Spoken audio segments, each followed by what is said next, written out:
இன்று நாம் பார்க்க போகிற ராசி வந்து சிம்ம ராசி.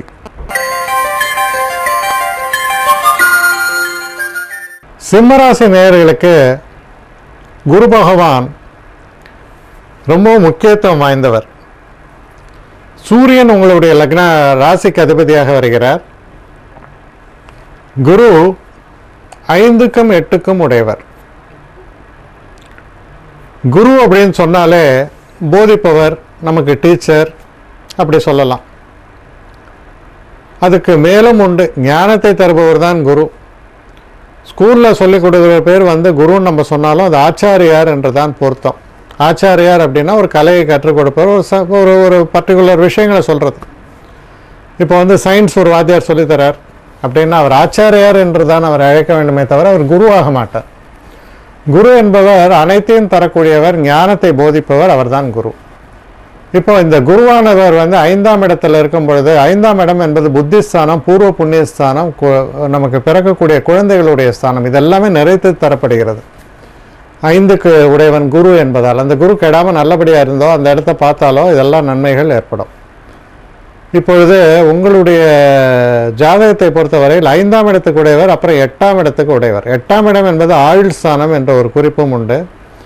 அதனால் 8ஆம் இடத்துக்கு குரு அதிபதியாக இருப்பதால் நீடித்த ஆயுள் பெரும்பாலும் இவர்களால் வாழ முடியும் அப்படிங்கிறதுல ஒரு சந்தேகமே வேண்டாம்.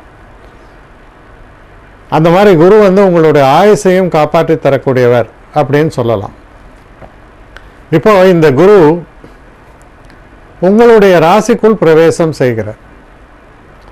உங்களுடைய ராசிக்குள் அவர் பிரவேசம் செய்யக்கூடிய இந்த காலகட்டத்தில் தான் மகாமகம் கும்பகோணத்தில் நடைபெறும். அது ரொம்ப ஒரு அற்புதமான ஒரு நிகழ்வு. 12 வருடங்களுக்கு ஒரு முறை நடக்கக்கூடியது. அது குரு சிம்மத்தில் சஞ்சாரம் செய்யப்படும் பொழுது ஏற்படக்கூடிய ஒரு அற்புதமான நிகழ்வுன்னு சொல்லலாம்.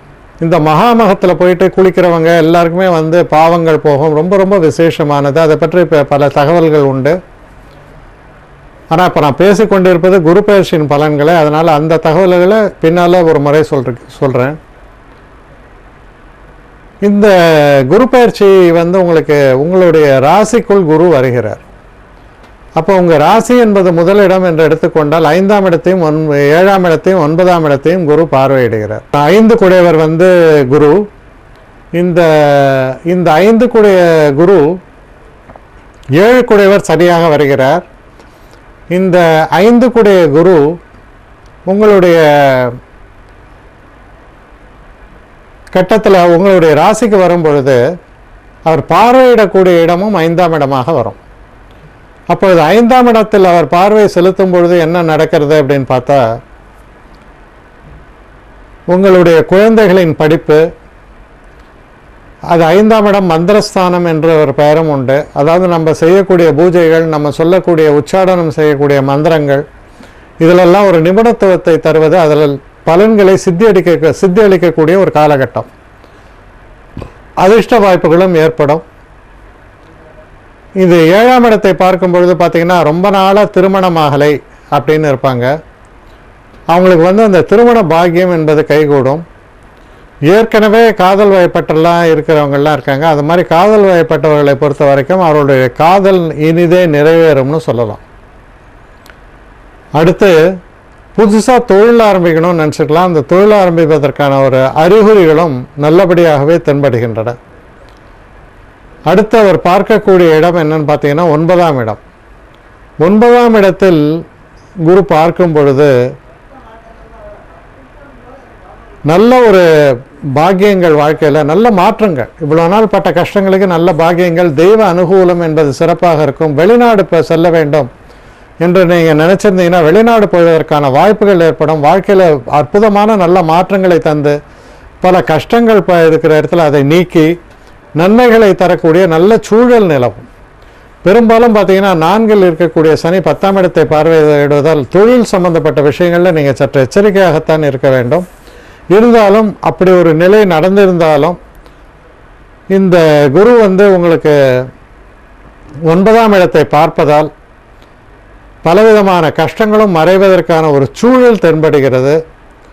அதனால் நீங்கள் நம்பிக்கை இழக்காமல் இருக்க வேண்டியது ரொம்ப அவசியம். இப்போ இதில் இன்னொரு முக்கியமான விஷயத்தை பற்றி நம்ம பார்க்கும் பொழுது, குருவானவர் ராசியில் பிரவேசம் செய்யும் பொழுது என்ன நடக்கும்னா, ஜென்மகுரு ராமர் வனத்திலேன்னு ஒரு கதை சொல்லுவாங்க, ஒரு வசனம் சொல்லுவாங்க. அது மாதிரி இந்த ஜென்மகுரு வரும்பொழுது என்னாகும், சற்று போராட்டங்கள் அதிகமாகும். ஆனால் அந்த போராட்டங்கள் பின்னால் வரக்கூடிய வெற்றிக்கு அடிப்படை என்பதை நீங்கள் புரிந்து கொள்ள வேண்டும். அப்போ வேலை பளு சற்று அதிகமாக இருக்கும், தேவையில்லாத சில அலைச்சல்கள் இருக்கும். மனதுக்குள் எப்பொழுதுமே ஒரு பரிபூர்ண நிம்மதி என்பது இல்லாமல் தான் இருக்கும். இதெல்லாம் பார்த்தீங்கன்னா இந்த ஜென்மத்தில் குரு வருவதால் ஏற்படக்கூடிய சில விஷயங்கள்னு சொல்லலாம். இப்போ இந்த இடத்துல 5க்கும் 9க்கும் கூடிய குரு 5ஆம் இடத்தை பார்க்கிறார், 7, 9ஆம் இடத்தை பார்க்கிறார். இது ரொம்ப நல்ல விஷயம்தான். இந்த காலகட்டம் எப்படின்னு பார்த்தோம்னா, ஜூலை மாதம் 15ஆம் தேதி தொடங்கி நவம்பர் மாதம் முடிய பார்த்தீங்கன்னா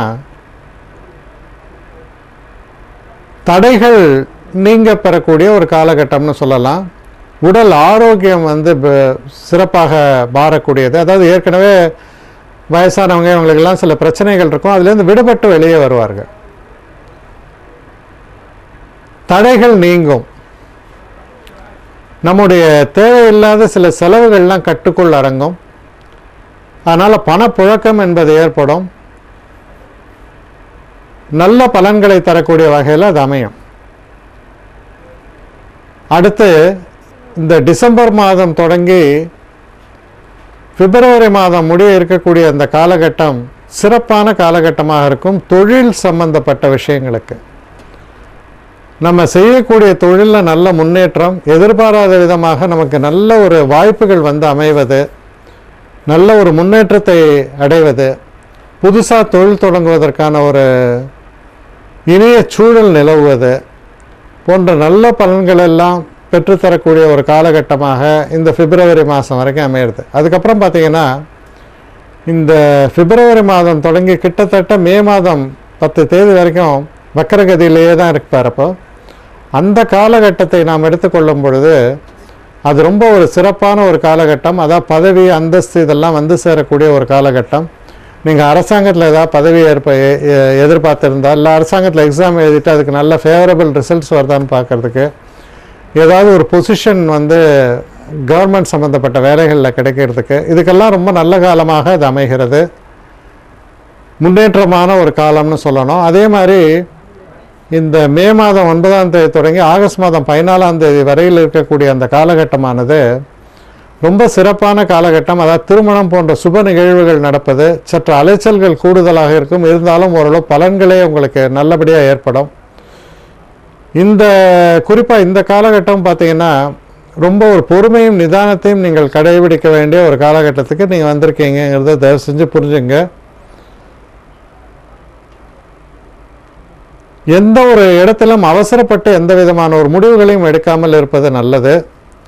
இப்போ ஜென்மகுரு ராமர் வனத்திலேன்னு ஒரே வரியில் சொல்லிட்டாங்க. அதாவது அந்த ஜென்மகுரு நடக்கக்கூடிய காலத்தில் தான் அவர் மனைவியை பிரிந்து, மனைவி எங்கே போனால் யார் எடுத்து சென்றான் என்று தெரியாமல் மனம் கலங்கி காட்டில் இருக்கார். அதாவது ரொம்ப ஒரு பரபரப்பான ஆனால் ஒரு ஒரு ஒரு சோகமான ஒரு சூழல்னு சொல்லலாம். அது போன்ற ஒரு நிலை தான் இந்த சிம்மராசிக்காரர்களுக்கு பிறந்தவர்களுக்கு ஏற்படும். அதாவது நிலையில்லா தன்மை, மனசில் கவலைகள் இதெல்லாம் இருக்கும். ஆனால் இதெல்லாம் இருக்கும் பொழுது பார்த்திங்கன்னா அதே காலகட்டத்தில் நமக்கு உதவிக்கென்று சில பேர் வருகிறார்கள். அவர்கள் மிக மிக திறமைசாலிகள். அவர்களுடைய உதவியும் பெற்று அதன் மூலம் அநியாயம் நடந்து கொண்டிருந்த சில விஷயங்களை தீர்ப்பது போல உங்களுக்கு கொஞ்சம் போராட்டமான ஒரு காலகட்டமாக இருந்தாலும் சாதிப்பதற்கான ஒரு காலகட்டம் என்பதை புரிந்து கொள்ள வேண்டும். நாம் போராடினா தான் சாதிக்க முடியும், இல்லைன்னா சாதனை வராது. அதனால் இந்த காலகட்டத்தில் பொறுமையும் நிதானத்தோடும் அவசரப்படாமலும் நீங்கள் செயல்பாடுகளை எடுத்துக்கொள்ளும் பொழுது நிச்சயமாக குரு பெயரும் பொழுது உங்களுக்கு நல்ல பணம், புகழ், ஆரோக்கியம் போன்ற நல்ல விஷயங்களை எல்லாம் நிலைத்து தரக்கூடிய ஒரு காலகட்டமாக இது அமையும். அதனால் உங்களுடைய வாழ்க்கையில் ஒரு பெரிய வெற்றியை எதிர்நோக்கி நீங்கள் செல்வீர்கள். அந்த வெற்றிக்கான கதவுகள் திறக்கும். அது எப்போ அப்படின்னா அடுத்த வருஷம் ஆகஸ்ட் மாதம் அடுத்த குரு பயிற்சியும் போது தான். ஆனால் அது வரைக்கும் நீங்கள் கொஞ்சம் கடுமையாக உழைத்தாலும் ஒவ்வொரு உழைப்புக்கும் ஒவ்வொரு விஷயத்திற்குமான அந்த பலன்கள் நிச்சயமாக உங்களுக்கு வரக்கூடிய காலங்களில் நடக்கும் என்பதை நம்பி தைரியத்தோடும் தன்னம்பிக்கையோடும் செயல்படுங்கள். பெரிய சாதனைகளை சாதிப்பதற்கான ஒரு அடிப்படை நிலையை பெற்றுத்தரக்கூடிய ஒரு காலகட்டமாக இது அமைகிறது உங்களை பொறுத்தவரையில்.